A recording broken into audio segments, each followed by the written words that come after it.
Good evening, Madam Mayor and councilors, and whoever else happened to be attending this electronic or virtual meeting or whatever they call it, an e-meeting or whatever.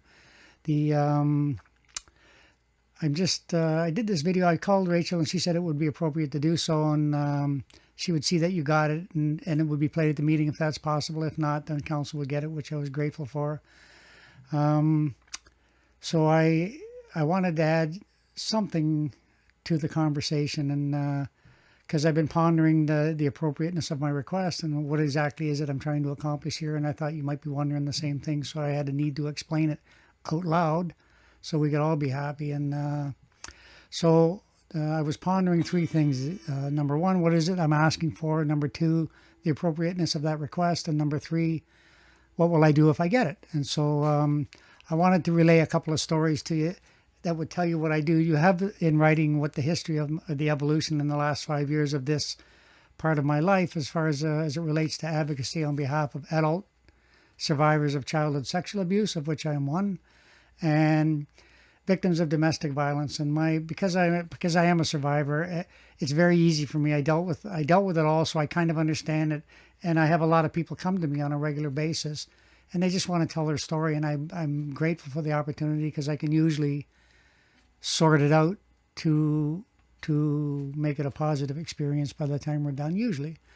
And so that part of it is just a part of my life. But when I started doing this creative stuff, the first really neat thing that happened was Jim Anderson. He's seen my video, Victims No Longer, the animated video about my childhood, my adult memories of being abused. And it's just a nasty little nursery rhyme that I just wrote. And Connie's Music said, let's do it. And we did, and it turned out really good. So I appeared on Georgina Life, and I was grateful for that. And I got a lot of good feedback as a result of that. And I got a lot of contacts from people with a need to tell their story. And so that worked. It worked out. It was a win-win for everybody. The second and most important story I wanted to tell you about had to do with this book called Victims No Longer. And I showed it on Georgina Life. And it was put out by a guy by the name of Mike Liu. And it pretty much, I don't want to be dramatic and say it saved my life, but I can tell you in 1992, when I went looking for the answers, they were all in that book, and it put me on the path. It was like a compass, a direction.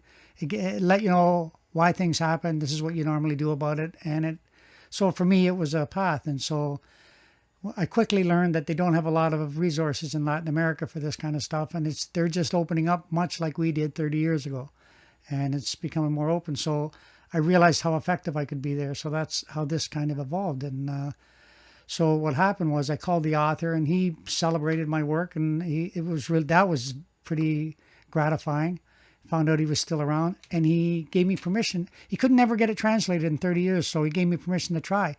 A friend of mine in Cuba, his wife, it's a guy I work with an awful lot. He does resource work for me there, and his wife is a literary translator. I didn't even know that, but he said, oh, she'll translate it. She translated 400 pages of this book over the course of her 9-month pregnancy, and she wouldn't take any money for it. And I couldn't figure, and I kept saying, Gretel, you guys need money. You're in Cuba, you need, but she wouldn't. And she just refused. And I said, well, whatever. And we worked together a lot, and I've helped him a lot over the years, and he's helped me a lot over the years.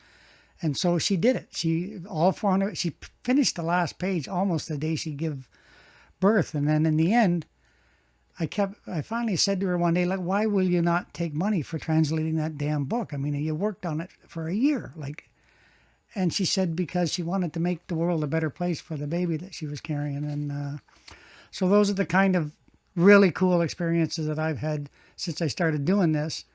And it's why I love the work. And so I just wanted you to know that I'm doing my best to be effective.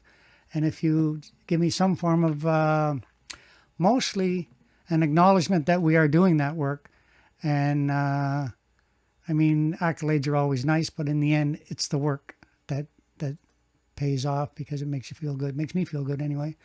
And so just an acknowledgement that the town of Georgina would like to publicly support adult survivors of childhood sexual abuse in that language specifically, because it's very direct and it's very open, and it's the kind that people really don't like to speak, but it's very worthwhile. And victims of domestic violence. So that's I just wanted to tell you personally that that's what this is all about. And thank you so much for your time, and enjoy your meeting. I don't know how you get through them, because I tried a couple of times and man, they are boring. Have a good night, guys.